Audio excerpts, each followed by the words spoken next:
What is empathy? It's a word we hear a lot, but does it really mean what people think? Would the world really be a better place if everyone was more empathetic? These are the questions we'll be exploring today. Empathy is simply the ability to recognize, understand, and even share the feelings of another person. It is emotionally neutral, raw data. Contrary to what most people think, it is ironically indifferent. In mainstream use, empathy has become a placeholder for compassion, the emotional response of recognizing the sufferings of others and feeling a deep, authentic desire to alleviate that pain. If you see someone cold or hungry, the compassionate thing to do would be to help them out. To be empathetic, you only have to understand what they are feeling. You could walk away without a word or care, and you would still have empathy for them. In truth, empathy is like a tool, and it is as indifferent as a knife that can be used for cooking, rescue operations, or harm. For the purposes of this video, we will be using the term dark empathy to describe the weaponization of empathetic data, using the understanding of another person's thoughts and feelings to manipulate, exploit, and control them or others. In order to explore this in depth, we will be taking dark empathy to its extremes using the examples of Negan Smith, the post-apocalyptic warlord and cult leader, and Martin Vanger, corporate CEO of a family business and sadistic serial killer. We'll first explore how dark empathy can be used systemically to control the masses with Negan before looking into how dark empathy is used when directed one-on-one, the floodlight and the laser. Negan is a ruthless and charismatic tyrant figure from AMC's The Walking Dead. He uses unpredictable violence, psychological torture, and leveraged guilt to maintain control over his post-apocalyptic tributary empire. In order to do this, he has an end-to-end system to get complete strangers to fall in line. Upon encountering a new group, he will deploy fear tactics that display his knowledge of their group, overwhelming manpower, and the vast resources at his disposal. Once ready to engage with them directly, he begins a brutal process that starts with the public execution of one of their members at the hands of his barbed wire baseball bat, Lucille. If anyone acts out, he redirects the punishment that he would give them to an innocent person. This makes resistance nearly impossible, as everyone knows their individual actions carry collective consequences. This is an effective way to leverage guilt and close the door to any heroic or suicidal attempts at revolt. He also takes a member of their team hostage to maintain this constant threat. Negan uses dark empathy here to understand what deters and motivates people. Even if he himself would never worry about another person's well-being above his own, if he knew that someone else would get in trouble because of his actions, that would be a get-out-of-jail-free card to him, not a deterrent. So while he does not relate to them in this way, he can put himself in their place and accurately understand how they feel and think in order to guide them where he wants them to be. Though this only extends to outside groups he controls. Within his home base, there is much more accountability to adjust for the morally vacant foot soldiers he uses to control the other groups. Here, punishment is handed out directly, through many methods such as hard labor, solitary confinement, or even permanent disfigurement, depending on the infraction. This is where we get a deeper look into how strong Negan's empathy is with how he controls different groups of people. He understands that the enforcers he has, who are oftentimes sadistic and exploitive, require more selfish motives and deterrence. He understands them as a whole and individually, to better target each with a reward or punishment that seems to come directly out of their mind, from their biggest hopes to their biggest fears. If Negan was operating with low empathy, he would use a blanket approach for everyone that would have greatly limited the amount of people he could control. Though Negan seems to be a narcissistic megalomaniac, and don't get me wrong, he definitely enjoys many of the perks that come with this form of rule, over time we come to see that he is putting on an act and playing a character. He developed this character in order to create a confident leader in the eyes of his followers and the perfect boogeyman for his subjects. We come to see this when he displays hard lines against excessive killing, sexual assault, as well as the harming of children. He also displays a clear lack of emotional involvement with nearly every situation. He can go from appearing angry, to happy, to sad, and back again within the same sentence. And while this helps add to his image of unpredictability, it is also made possible due to a true lack of emotion. You cannot really anger or shake him up. There are many things that he would likely overlook because they aren't important to him, but he doesn't overlook them because of how others would see him and begin to act up as a result, which would dissolve control. We see this with his right-hand man, Simon, who if left in charge would kill too many people to be able to effectively build or maintain any form of society, as we saw with the slaughter of Oceanside and the Junkyard people. Negan constantly refers to people as a resource. He sees people as the most valuable thing you can own. Because of this, he goes out of his way to kill as few people as possible. Even though everyone below him thinks he likes killing and will jump at the first chance to do so, this is not the case. In the right audience, he lets the mask slip, even tolerating things such as a direct physical assault on him. Whenever he doesn't have to carry out punishment, he usually doesn't. In this way, Negan weaponizes the lower empathy of others. He understands that if he is viewed as a simple, egotistical psycho, that he will be viewed and understood as that, and people will behave with that in mind, rather than understanding the softer side of him that they may be able to leverage. The character Negan plays is a critique on how he views the leadership needs of others. He became what they need in order to work together more peacefully than they would alone. We see this with other characters like Dick Whitman as Don Draper and Walter White as Heisenberg.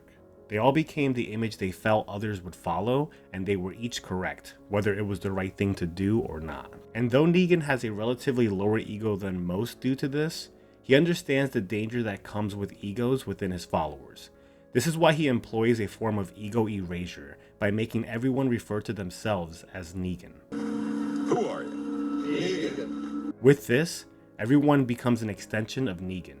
Negan becomes a whole system with everyone playing their part, including Negan. Using dark empathy, he was able to scale his tributary empire to multiple town-sized groups, outposts, and thousands of people overall, becoming one of the most successful individuals at controlling others that we have ever seen in fiction. Martin Vanger is the primary antagonist from The Girl with the Dragon Tattoo. Publicly, he is seen as the head of his family's Swedish conglomerate, Vanger Corporation. He is viewed as a polite, polished, and progressive figure who will bring his family business forward to the modern era. Privately, he is a prolific serial killer and torturer who commits these crimes from his soundproof basement underneath his modern, well-designed home. His house and basement are the ultimate physical manifestation of his psyche. On the surface, he and his home are very pleasant, with every external detail accounted for, and created with the intention that if anyone were to come across any aspect of it, that it would be a positive experience. At his core, as well as the homes, we see the same level of attention to detail, but with the opposite goal in mind: to maximize control and pain over his victims. His internal world, as well as the basement, is just as refined as what's on the surface. Everything has been thought through and perfected, from the moment they enter, during the sadistic acts, and when they are disposed of. Both his dark core and this room are impenetrable unless permitted, and once done so, only one of you is walking out alive. So how can someone like this have enough empathy to be featured in this video?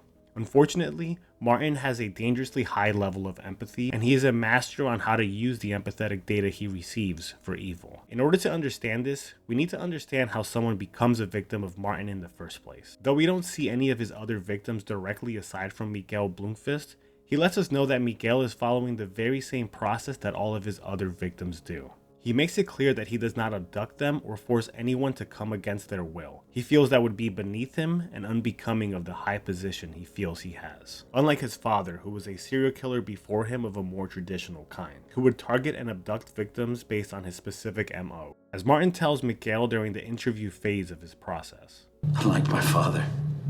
Left them scattered all over the place like trophies. That's not very smart if you ask me. He was a loud and garish man. Frankly, he got what he deserved. It's also worth noting that he is visibly uncomfortable when discussing his father. We know that he grew up in a household of sexual abuse and exposure to the crimes of his father. Though he has a mask to hide his emotions in everyday life, it's clear that in here, that mask is off. This is the real him. The fact that his system is on the opposite end of the spectrum of his father is no mistake. It's clear that he wanted to distance himself in that way. Instead, Martin uses his charm and weaponization of social norms. As he tells Miguel with pride, they always come willingly. This is due to Martin being able to present the proper image to whoever he is targeting based on his understanding of what they want and fear. In one of the best lessons of the film, Martin explains the weakness that most people have that he leverages. Why don't people trust their instincts? They sense something is wrong, someone is walking too close behind them. You knew something was wrong, but you came back into the house. Did I force you? Did I drag you in? No. All I had to do was offer you a drink. It's hard to believe that fear of offending can be stronger than the fear of pain, but you know what? It is. And they always come willingly. Like Negan, Martin understands the difference between him and a normal person. He can step into their skin and see the world and himself through their eyes, which allows him to easily guide them where he wants them to be. It's important to understand that people like Martin don't do this deliberately or with much effort. Gathering this information is more like a background process that's always running. Most people filter incoming social information for relevance to themselves. People like Martin filter for relevance of future utility regarding that person, regardless of whether it currently matters or not. We get a glimpse into this in many moments throughout the film, like this one. It might amuse you to know that while you were upstairs, having moose with me and Lee, who by the way finds me very conventional, I had Irina down there in that cage. Even if someone isn't a target, he is still creating mental models of himself in the minds of other people, and he is amused by what he sees when he does so. Unlike Negan, who uses dark empathy on a systemic scale, Martin's is very personal, usually directed at one person at a time.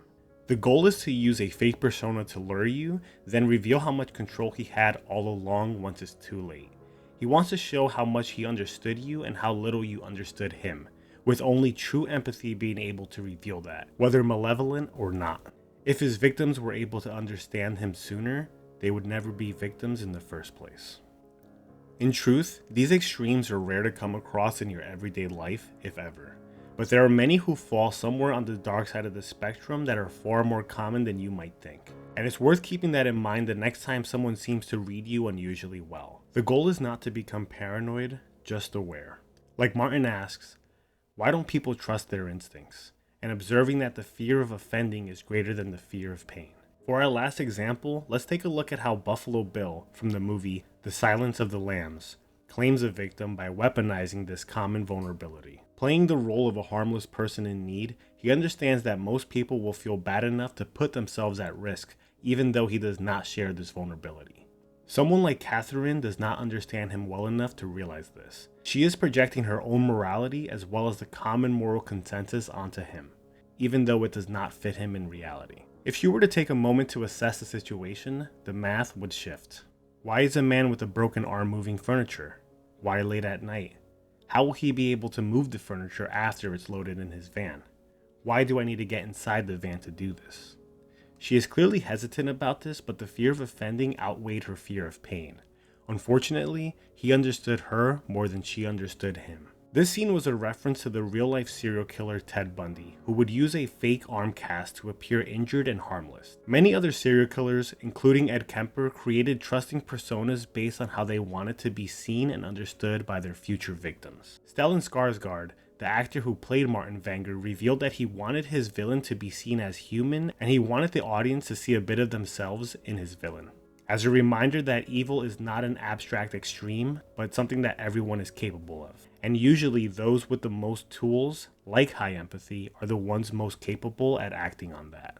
To close, I want to emphasize that overall, the reason the word empathy is misused so often is because most instances of empathy are followed by compassionate acts, and the good outweighs the bad in the world, even if it does not win the attention war.